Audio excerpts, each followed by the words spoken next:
सभी किसान भाइयों को मेरा नमस्कार। मैं डॉक्टर डी.वी. यादव लेकर आ गया हूं आपके बीच में द मिलियन फार्मर्स स्कूल।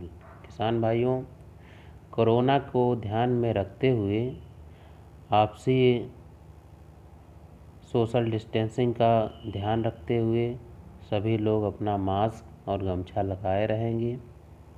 किसान भाइयों, ये पाठशाला 2 दिवसीय है। इसमें विषय वस्तु प्रथम दिवस और द्वितीय दिवस 2 भाग में बांटा गया है। प्रथम दिवस में हम लोग चर्चा करेंगे कि कोरोना काल में कृषि कार्य को करते समय अपनाने वाली सावधानियां क्या क्या हम लोगों को रखनी है।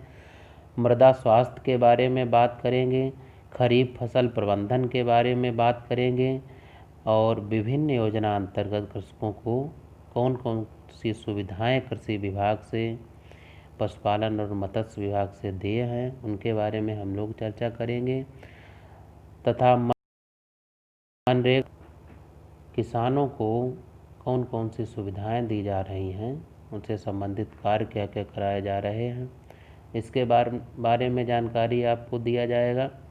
तथा द्वितीय दिवस में हम लोग कृषक उत्पादक संघ, जिसको एफपीओ कहते हैं, उसके बारे में चर्चा करेंगे। कृषक उत्पादक कंपनी भी उसी को कहते हैं कि किसान किस प्रकार से मिल करके कृषक उत्पादन संगठन अपना बना सकते हैं, इसके बारे में चर्चा होगी। साथ ही जैविक खेती, प्राकृतिक खेती, जीरो बजट खेती, इन सब चीज़ों के बारे में हम विस्तृत से जानेंगे। और मूल्य संवर्धन, जिसको वैल्यू एडिशन कहते हैं, उसके बारे में जानेंगे। तथा नेचुरल रिसोर्स यानी प्राकृतिक जो संसाधन है उसका किस प्रकार से प्रयोग किया जाए, भूमि एवं जल संरक्षण के बारे में हम लोग जानेंगे। तो आइए आते हैं प्रथम दिवस पे। कोरोना काल में कृषि कार्य करते समय अपनाने वाली सावधानियां। किसान भाइयों, सभी को पता है कि इस समय महामारी का समय चल रहा है।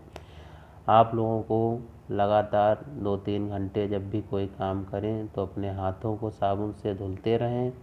नाक, मुंह आदि को बार बार हाथ से ना छुएं तथा आपस में 4 से 5 मीटर की दूरी बनाए रखे रहें। जब भी आप कोई यंत्र का प्रयोग करते हैं तो प्रयोग करने के बाद उसको धुल के रख लें। और भंडारण जब भी आप करें तो 5% नीम के तेल में भिगोकर उपचारित कर सकते हैं अथवा नीम की पत्तियां भी आप उसमें डाल के आप भंडारित कर सकते हैं। अब आते हैं मृदा स्वास्थ्य पर। किसान भाइयों, जिस प्रकार से हम लोगों का स्वास्थ्य गड़बड़ होता है, ज़मीन का भी है, हमारी धरती माता का भी है, तो इसकी भी हमें ख्याल रखना है। निरंतर सुनने में आ रहा है, जैसा आप जानते हैं, कि मृदा का स्वास्थ्य गड़बड़ होता चला जा रहा है। किसान भाइयों, पहला काम होता है मृदा परीक्षण। किस प्रकार से हम लोग कराएं, कहाँ कराएं, ये आपको जानने की बहुत ज़रूरत है। तो हर ज़िले स्तर पे, अपने ज़िले स्तर पे भी मृदा परीक्षण एक लैब होती है जहाँ पर नमूना ले जा करके आप अपना स्वयं जांच करा सकते हैं। नमूना लेने की मैं विधि आपको बता देता हूँ। आप अपने खेत में चारों कोनों को छोड़ दीजिए, थोड़ा अंदर जाइए, 8 से 10 स्थान पे 6x4x6 इंच का एक गड्ढा खोद लीजिए। उसकी मिट्टी आप निकाल कर बाहर हटा देंगे तथा जो किनारे की मिट्टी है उसको खोद करके खुरपी के सहारे आप पैकेट में भर लेंगे। बाद में आप जब सभी गड्ढे की मिट्टी निकाल लेंगे उसके बाद में अच्छी तरीके से मिला के क्रॉस करके उसको काट देंगे। फिर उसको मिलाते रहेंगे, फिर क्रॉस करके उसको काट देंगे। तब तक करेंगे जब तक कि 250 से 300 ग्राम मिट्टी आपके पास शेष बचे। उसको भर करके आप अपना नाम, पिता का नाम, मोबाइल नंबर और खसरा संख्या डाल करके आप उस सैंपल दे सकते हैं तथा उसका परीक्षण करा सकते हैं। मृदा स्वास्थ्य कार्ड का वास्तविक रूप से प्रयोग क्या है, यह बहुत जानने वाली बात है। किसान भाइयों, मृदा परीक्षण जब आपको कार्ड मिल जाता है उसके बाद में आपको पता चल जाता है कि हमारे खेत को नाइट्रोजन की आवश्यकता कितनी है, फास्फोरस की कितनी ज़रूरत है और पोटास की, तथा उसके साथ ही जिंक की कमी है, फेरस की कमी है या कोई भी सूक्ष्म पोषक तत्व की यदि कमी है तो उसमें सभी चीज़ें आपको दर्शाई जाती हैं। मृदा जांच के फ़ायदे। किसान भाइयों, फ़ायदे यही सब हैं कि आप जब समझ जाएंगे कि हमारे खेत को किस चीज़ की ज़रूरत है तो संतुलित मात्रा में आप उर्वरकों का प्रयोग कर सकते हैं। और आप जैसे होता ही है कि बगल वाला इतना डाल रहा है तो आप भी उतना ही डाल रहे हैं, तो जो आपका अधिक खर्चा आता है तो आपका खर्च थोड़ा कम होगा, तो आपकी आय में वृद्धि हो सकती है। मृदा परीक्षण के बारे में विस्तृत में यहाँ दिया गया है, बुकलेट आपको मिली है, आप इसमें पढ़ भी सकते हैं। मृदा स्वास्थ्य हेतु सस्य क्रियाएँ।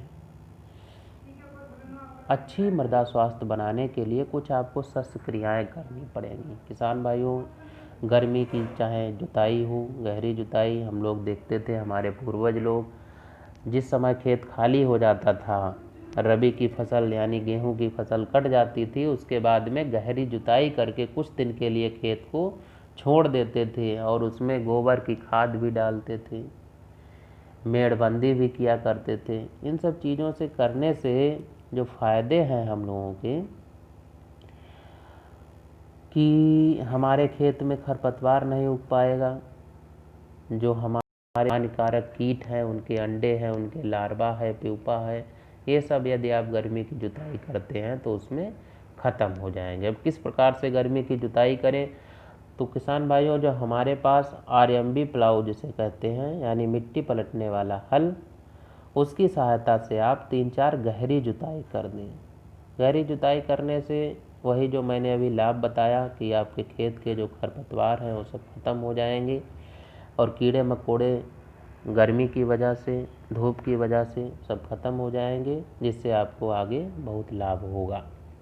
उसके साथ में अपने खेतों की मेड़बंदी भी करना आपको बहुत ज़रूरी है, क्योंकि बरसात का पानी जितना ज़्यादा रुकेगा उतना ही आपकी भूमि की जो शक्ति है, जल धारण की शक्ति है, बढ़ जाएगी, जिससे जो है आपका आने वाले समय में बहुत फ़ायदा हो सकता है।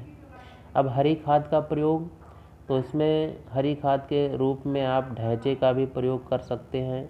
40 किलोग्राम मात्रा प्रति हेक्टेयर के हिसाब से आप डाल करके उसको 2 महीने के बाद या 45 से 60 दिन के बाद पलट दीजिए, पानी भर दीजिए, जिससे सड़ जाएगा, तो हरी खाद के रूप में आप प्रयोग कर सकते हैं। उसके साथ में केंचुआ खाद का भी आप अपनी केंचुआ खाद खुद ही बना सकते हैं। हम लोगों के विभाग से एक वर्मी कंपोस्ट योजना चल रही है, जिसके अंतर्गत आप वर्मी कंपोस्ट बना के अपनी केंचुआ खाद खुद ही तैयार कर सकते हैं। किसान भाइयों, खाद बनाने की जो विधि है, आप अपना गोबर जो आप अपने जानवर पाल रखे हैं, आपके खेत का जो कूड़ा करकट है, ये सब चीज़ें आप उसी गड्ढे में इकट्ठा कर दीजिए तथा केंचुआ ला करके उसमें डाल दीजिए। उसके बाद में क्या होता है, केंचुए उसको खा खा कर के जो अपना जो बीट करते हैं, यानी जो खाने के बाद में अपना बाई प्रोडक्ट देते हैं, वही जो है खाद के रूप में हम लोगों के लिए कारगर होता है। उसको आप अपने खेत में प्रयोग करिए। उसमें केंचुए की खाद में नमी कितनी होना चाहिए, कार्बन, नाइट्रोजन, ये सब डेटा इसमें दिया गया है। नाफेड कंपोस्ट का भी आप निर्माण कर सकते हैं। ढांचा बनाने की विधि भी आपको मैं समझाऊंगा। भरने की विधि है कि कितना गोबर उसमें पड़ेगा, कितना पानी, ये सब तमाम चीज़ें उसमें है।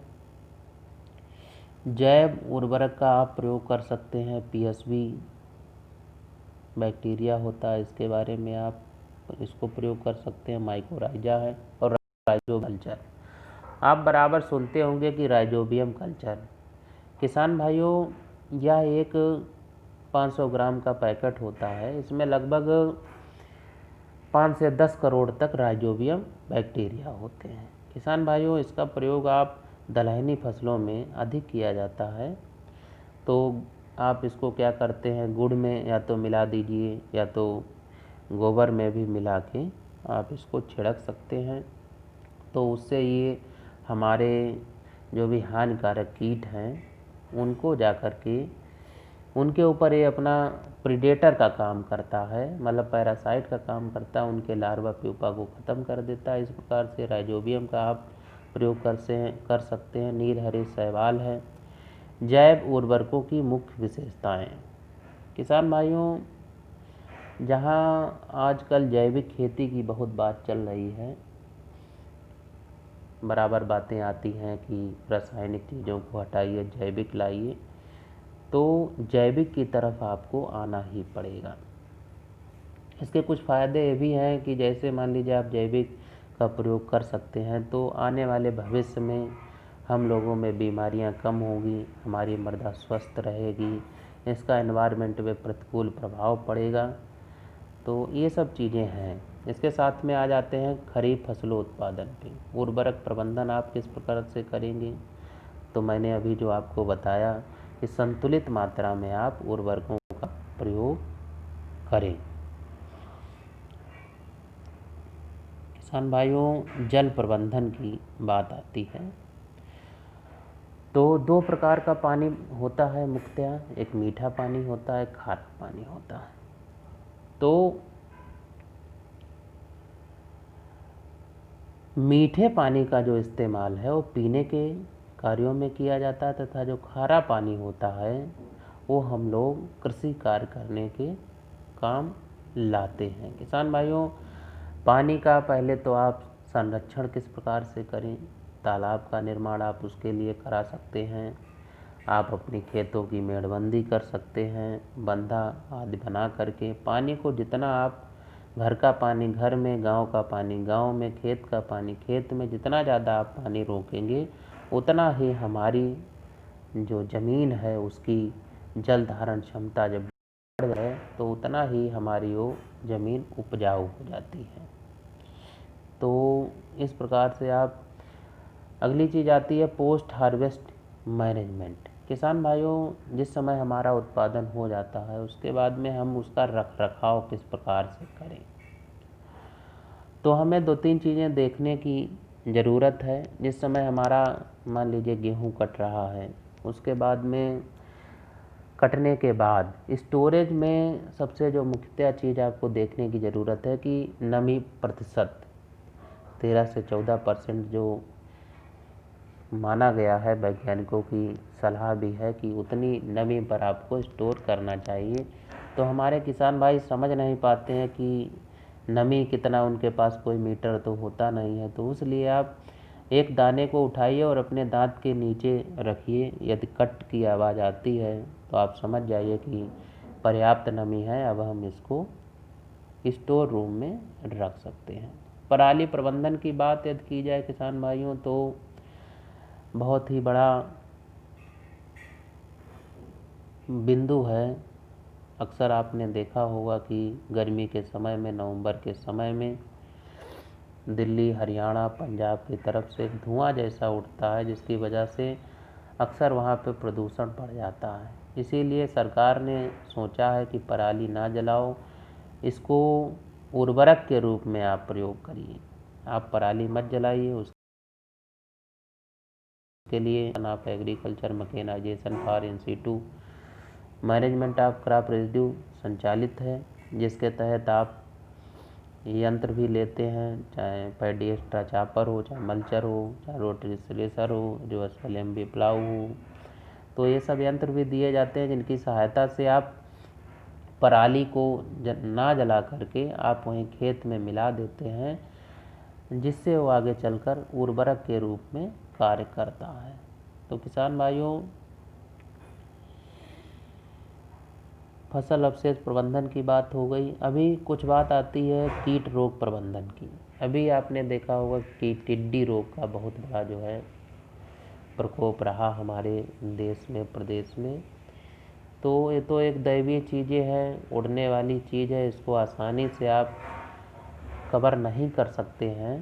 तो इसमें तमाम उपाय भी बताए गए थे कि आप ढोलक बजाइए, ड्रम बजाइए, इस प्रकार से आवाज़ करके आप इनको भगा सकते हैं। ये बहुत बड़ी संख्या में चलती हैं, थोड़ा संभव कम हो पाता है, लेकिन किसान भाई यदि पहले से अलर्ट रहेंगे तो टिड्डियों का अटैक नहीं हो पाएगा। नियंत्रण कुछ दवाएं आपको, क्लोरपाइरीफास है, फिप्रोनिल है, लिंडासाई, हेलोथ्रिन है, मैलाथियान है, ये सब दवाइयों का भी आप स्प्रे करके प्रकोप कर सकते हैं। लेकिन जिस समय आती है उसी समय आपको स्प्रे करने की ज़रूरत है। तो इस प्रकार से आप